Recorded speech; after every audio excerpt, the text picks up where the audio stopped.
Olá, começa agora a edição de hoje do Tela 1.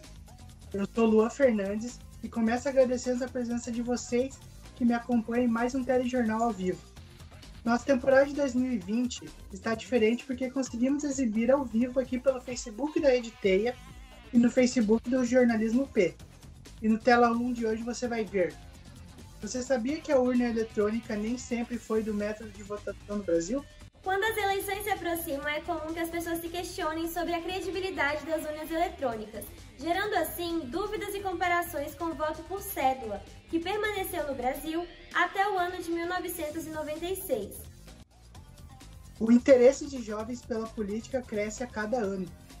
Muito se fala do envolvimento dos jovens na política, mas vale lembrar que este envolvimento vai muito além das mídias sociais.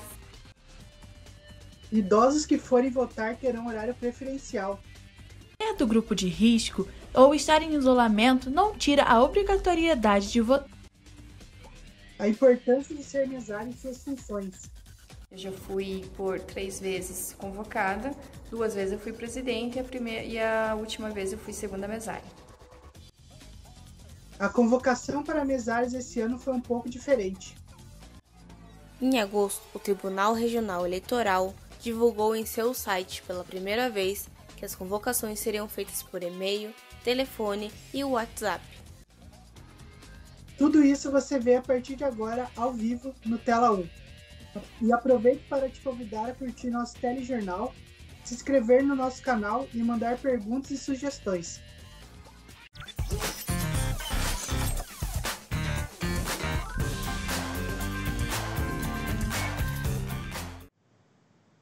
Para os amantes da democracia, as eleições são uma festa à parte.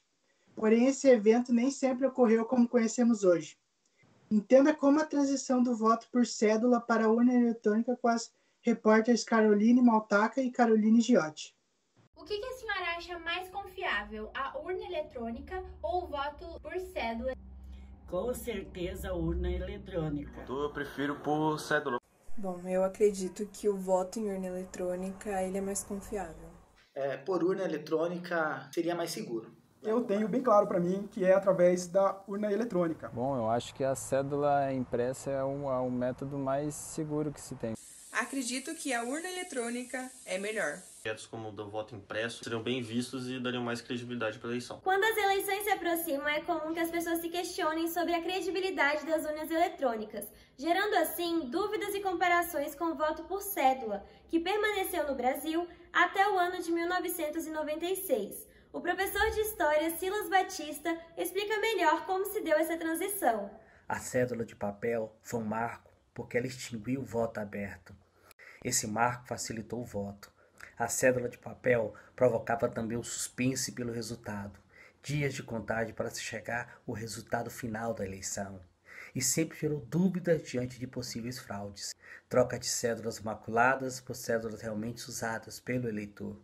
Após estudos, alguns testes no mundo, como na Índia, a Justiça Eleitoral, com o apoio dos demais poderes, introduziu em 1996 em algumas localidades a urna eletrônica, uma mudança que soou como uma grande novidade eleitoral, que não deixou de suscitar desconfianças, teorias conspiratórias, mas mostrou facilidade para se votar. O ex-analista judiciário do Supremo Tribunal Eleitoral e atual auditor federal de Finanças e Controle, Rodrigo Parente, esclarece sobre o nível de segurança das urnas eletrônicas. A gente pode afirmar categoricamente que a urna é extremamente segura. E isso acontece porque a urna tem muitos mecanismos de segurança.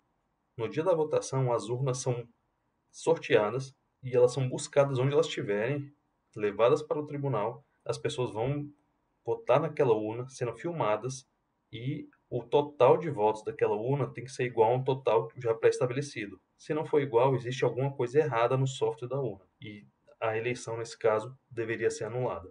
Mas isso nunca aconteceu. Um dos fatores que Rodrigo Parente ressalta como uma possível comprovação da segurança das urnas eletrônicas é a diversidade de partidos no poder. Você percebe que presidentes de um espectro político e ideológico bem diversificado já foi eleito pela urna eletrônica. Se fosse fácil fraudar uma eleição ou direcionar uma eleição, teriam vários candidatos aí que se perpetuariam no poder, e não é isso que a gente percebe, né? A urna eletrônica ela é extremamente democrática, ela dá voz a todos. Outro aspecto que também mudou com o tempo foi o registro da nossa presença na hora de votar. A partir de 2008, a biometria começou a ser testada no lugar da assinatura. Porém, como estamos vivendo um ano totalmente atípico, as eleições de 2020 vão sofrer algumas alterações. Exatamente, Carol! Mesmo que as urnas eletrônicas continuem funcionando da mesma forma que nas eleições anteriores, é muito importante que os eleitores que vão votar nessa eleição fiquem atentos a algumas recomendações. Das 7 às 10 da manhã é horário exclusivo para as pessoas maiores de 60 anos votarem, das 10 às 17 horas para os demais eleitores. O uso de máscara é obrigatório. Esse ano não haverá biometria, por isso, leve sua própria caneta para assinar o caderno de votação. Ao chegar no local, mostre seu documento oficial com foto em direção ao mesário. Lembre-se, caso esteja apresentando algum sintoma de Covid, fique em casa. Para maiores informações, basta acessar o site do TSE.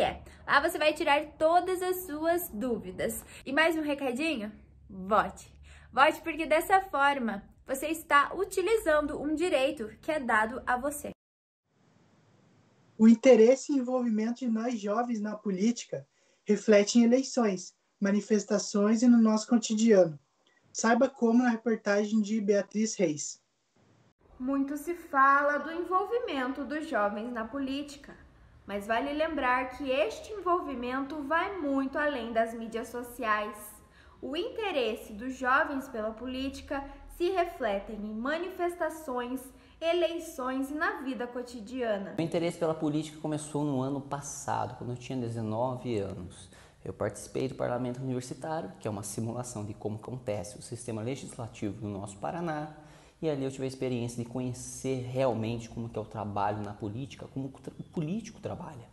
E ali eu pude entender que a política é de extrema importância e também dificuldade para você criar uma lei e estabelecer esse regramento para o nosso estado. E hoje, conversando com muitos amigos, eles dizem, cara, é bacana a política, é interessante, é importante, mas não quero me envolver porque é só corrupção, é só lavagem de dinheiro, é só interesses políticos. Eu acho que o jovem tem esse olhar pejorativo, que é natural devido às situações que nós passamos na nossa história política, mas eu acho que é muito importante o jovem ter a oportunidade, não é ele querer correr atrás, mas oferecerem ao jovem a oportunidade de conhecer realmente como funciona, independente se vai ser político ou não. Eu acho que ele precisa conhecer realmente como funciona, não na teoria, mas sim na prática, como funciona a política, seja no âmbito municipal, estadual, federal, independente. De acordo com Gabriel Prado, para o jovem se interessar mais pela política, ele precisa de oportunidade e entender na prática como ela funciona. Eu criei um conselho referencial da juventude,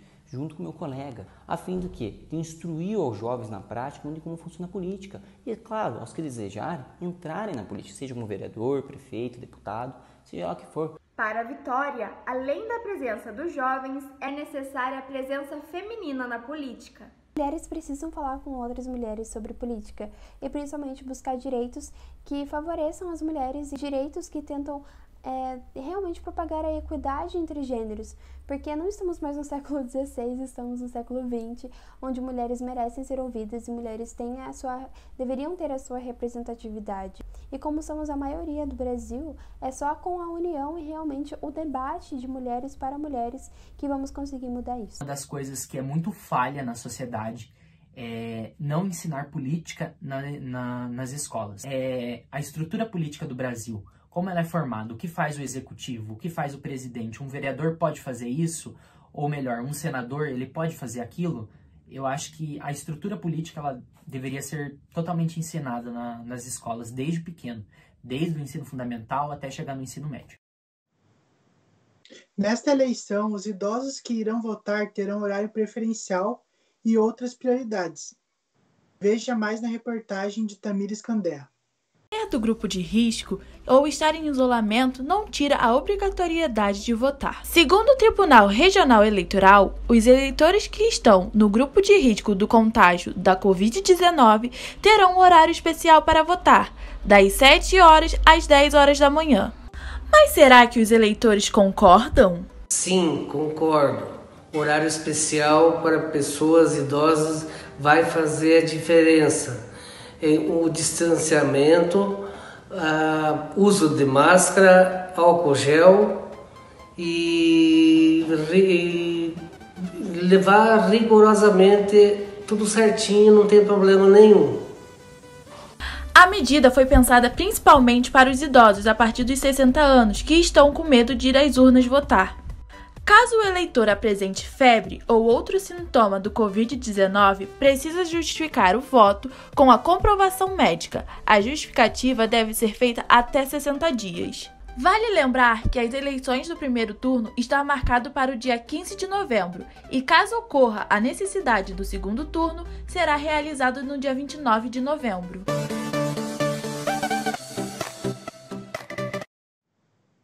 Os mesários exercem papel fundamental em um processo eleitoral e são quem inicia e encerra uma sessão de votação. Veja as importâncias e as funções de um mesário na reportagem de Laís Ribas. Maristela foi mesária 3 vezes em eleições anteriores e conta quais são as principais diferenças e desafios que ela irá enfrentar esse ano devido à pandemia do Covid-19. Eu já fui por 3 vezes convocada. 2 vezes eu fui presidente e a última vez eu fui segunda mesária. Nesta eleição eu me inscrevi voluntariamente e aí me convocaram.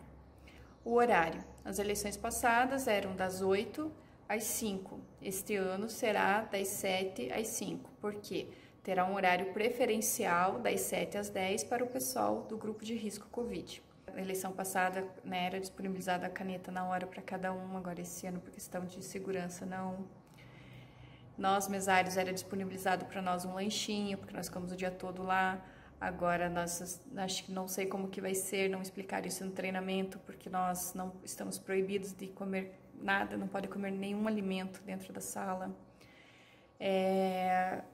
Vai ser um pouquinho mais complicado. Vamos ver como que vai ser no dia da eleição. Espero que ocorra tudo bem. Porém, nós vamos manter todas essas medidas de segurança e esperar que dê tudo certo. Emily Bordim, de 18 anos, será mesária pela primeira vez e explica o que a levou a trabalhar nas eleições mesmo com a pandemia. Eu sempre tive um interesse muito grande por política e ser mesária é uma forma de exercer a minha cidadania ativamente. E também porque é um momento muito importante onde o cidadão vai exercer um dos seus principais direitos, que é o direito ao voto, e também para garantir a legitimidade do processo eleitoral. E a convocação dos mesários está diferente esse ano devido à pandemia. Entenda tudo na reportagem de Mariana Subtil.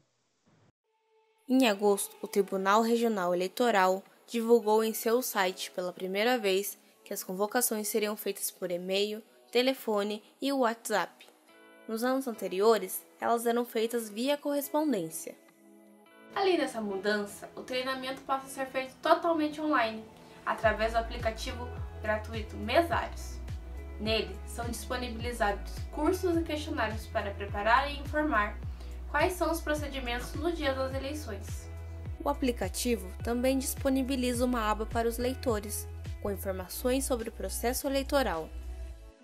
Além dessa mudança, por conta da Covid-19, foram tomadas novas medidas de segurança sanitária para as eleições de 2020. Rubiane Creus, integrante da Coordenadoria de Comunicação Social do Tribunal Regional Eleitoral do Paraná, explica essas novas ações. Então, o mesário este ano tem algumas diferenças em relação ao treinamento do ano passado, como, por exemplo, não vai ter a coleta da biometria, também haverá nos locais de votação um distanciamento mínimo de 1 metro, todos os mesários eles vão ganhar um álcool em gel individual, máscaras descartáveis na quantidade de 4 por mesário e também aquela proteção plástica, o face shield. Se você é mesário voluntário ou foi convocado, não deixe de realizar o treinamento de última hora.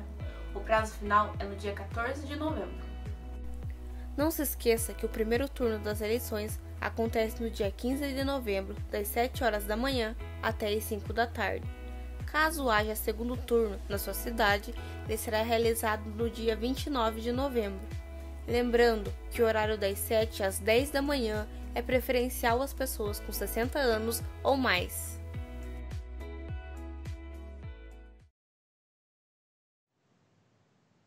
E você que vai votar, lembre-se de levar o título de eleitor e uma caneta, e de estar sempre com a máscara para a sua segurança e a dos demais, pois ainda estamos na bandeira amarela do Covid.